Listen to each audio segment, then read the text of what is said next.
ಇಂದೇ ಡೌನ್ಲೋಡ್ ಮಾಡಿ ಮತ್ತು ನಿಮ್ಮ ನೆಚ್ಚಿನ ಶೋಗಳನ್ನು ಆನಂದಿಸಿ.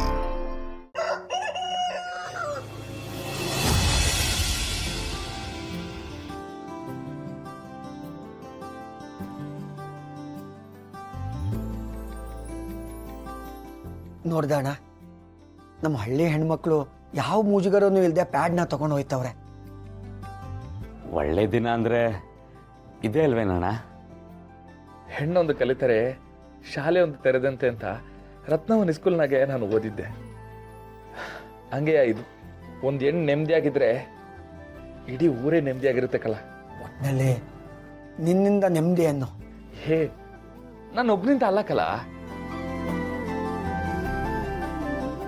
ಆ ಮಾಕಳವನೇ ನನ್ನಿಂದ ಈ ಕೆಲಸ ಎಲ್ಲ ಮಾಡಿಸ್ತಾವಳೆ. ಅಣ್ಣ, ಈ ಕೆಲಸ ಬರೀ ನಮ್ಮೂರಾಗಲ್ಲ, ಪಕ್ದೂರಲ್ಲೆಲ್ಲ ಮೆಚ್ಚಿ 4-5 ಸ್ಕೂಲ್ನಾಗೆ ಶಿವಣ್ಣನ ಮಡಿಲು ಅಂತ ಹೇಳಿ ಇದನ್ನ ಮಾಡಿಟ್ಟವ್ರಣ್ಣ. ಮತ್ತೆ ಹೆಣ್ಮಕ್ಳು ಯಾವುದೇ ಮುಜುಗರ ಇಲ್ಲದೆ ತಗೊಂಡು ಹೋಯ್ತವ್ರಂತಣ್ಣ. ನನಗನ್ಸುತ್ತೆ ಆ ಮಾಕಳವನೇ ಪಾರು ರೂಪದಾಗ ಬಂದು ನನ್ನ ಹತ್ರ ಇದನ್ನೆಲ್ಲ ಯೋಳಿಸಿ ಮಾಡಿಸ್ತೋಳೋ ನಂಗೆ ಗೊತ್ತಾಯ್ತಿಲ್ಲ. ಒಟ್ಟಿನಲ್ಲಿ ಎಲ್ರಿಗೂ ಒಳ್ಳೇದೈತೈತಲ್ಲ, ಅಷ್ಟೇ ಸಾಕು ಕಂಡ್ರಲ್ಲ, ಅಷ್ಟೇ ಸಾಕು. ಇರಲ್ಲ, ಒಂದು ಮುಖ್ಯವಾದ ಕೆಲಸ ಐತೆ, ಮುಗಿಸ್ಕೊಬತ್ತೀನಿ.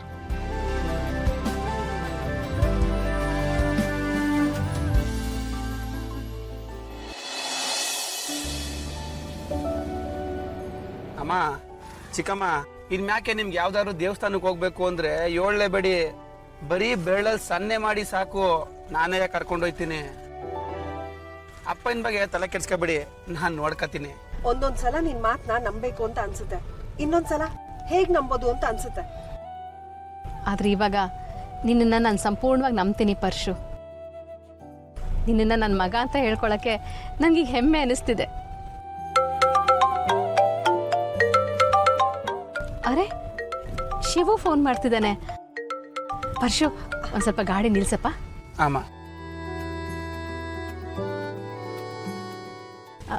ಒಂದ್ ನಿಮಿಷ ಬಂದೆ.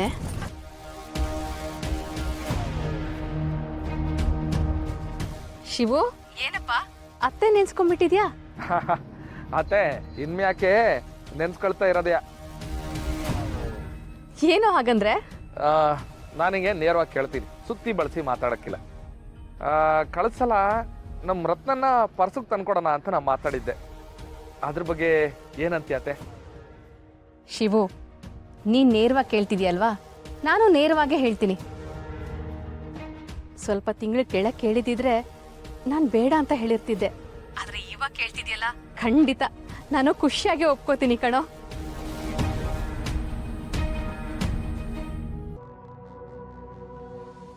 ಅತ್ತೆ, ದಿಟ್ಟವಾಗ್ಲೂನಾ? ಶಿವು, ಬರೀ ಅಕ್ಕ ಮಾತ್ರ ಅಲ್ಲಪ್ಪ, ನಾನು ಖುಷಿಯಿಂದ ಒಪ್ಕೊಂಡಿದ್ದೀನಿ. ನಿನ್ಗೆ ಇವಾಗ ನಂಬಿಕೆ ಬಂತ?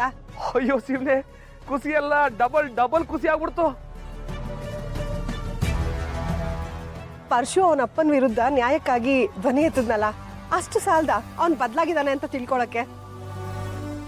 ಅಲ್ಲತ್ತೆ, ನಾನು ಓದ್ತಿದ್ದಾನೆ ನೋಡ್ತೀವಿ ನೀವೆಲ್ರು ಪರ್ಸು ಇವಾಗ ಬದಲಾಗವನೆ ಅಂತ ಹೇಳ್ತಿದ್ದೀರಲ್ಲ.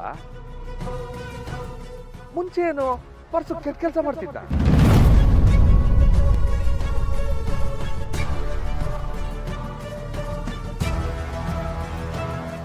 ಈ ಮನೆ ಮೇಲೆ ಇಲ್ದಿರೋ ನಿಯತ್ತು ನನ್ನ ಮಗ ಶಿವ ಮನೆ ಮೇಲೆ ಯಾಕೆ?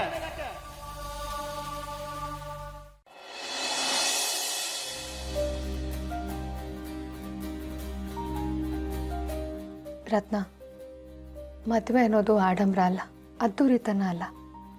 ನಮ್ಮ ಸಂಪ್ರದಾಯದ ಪ್ರಕಾರ ಗಂಡು ಅನ್ನೋನು ಗಂಡನಾಗಿ, ಹೆಣ್ಣು ಅನ್ನೋಳು ಹೆಂಡತಿಯಾಗಿ, ಎಲ್ಲರ ಆರೈಕೆ ಆಶೀರ್ವಾದದಿಂದ ಒಂದು ಹೊಸ ಜೀವನಕ್ಕೆ ಕಾಲಿಡೋ ಪವಿತ್ರ ಕ್ರಿಯೆ. ಗಂಡ ಒಳ್ಳೆಯವನಾಗಿದ್ದರೆ ಎಷ್ಟೋ ನೊಂದಿರೋ ಹೆಣ್ಣು ನೆಮ್ಮದಿ ಅನ್ನೋ ಕಿರೀಟ ಹಾಕೊಂಡು ಬದುಕ್ತಾರೆ.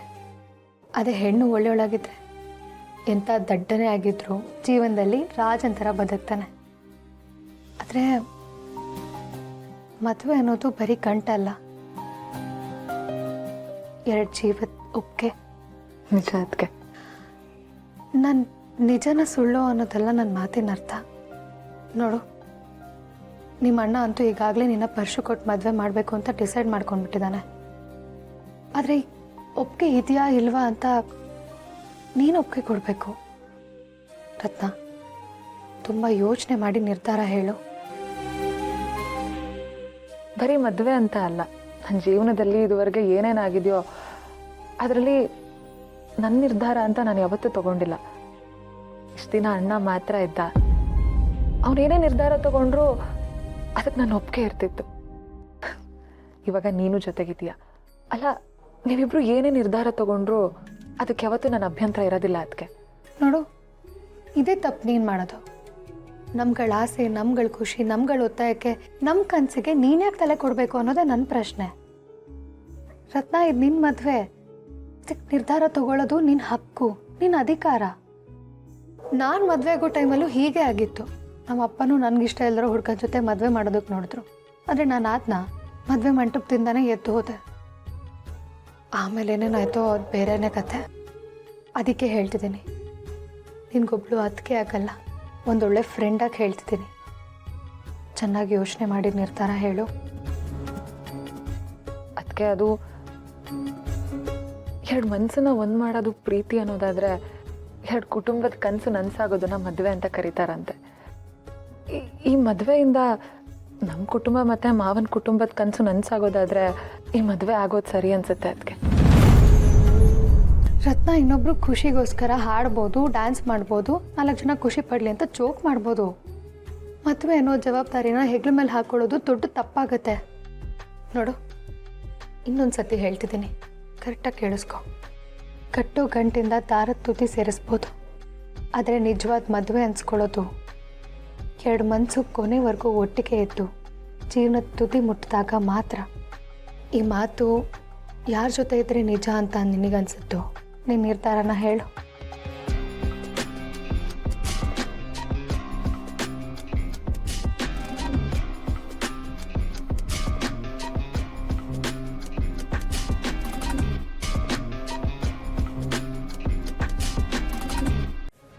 ರಶ್ಮಿ, ಇರವ, ಏನವಾಯ್ತಲ್ಲ, ನಿನಗೇನು ಕೆಡಕಾಗಬಾರ್ದು. ಇರು, ಜಾತ್ರೆಯಲ್ಲಿ ಮಕ್ಕಳೊಂದು ಕುಂಕುಮ ತಂದಿದೆ, 1 ನಿಮಿಷ ಇರು.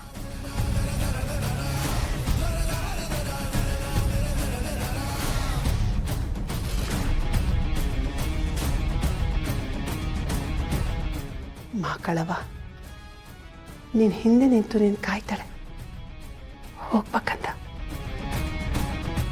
ಸರಿ ಶಾಂತಮ್.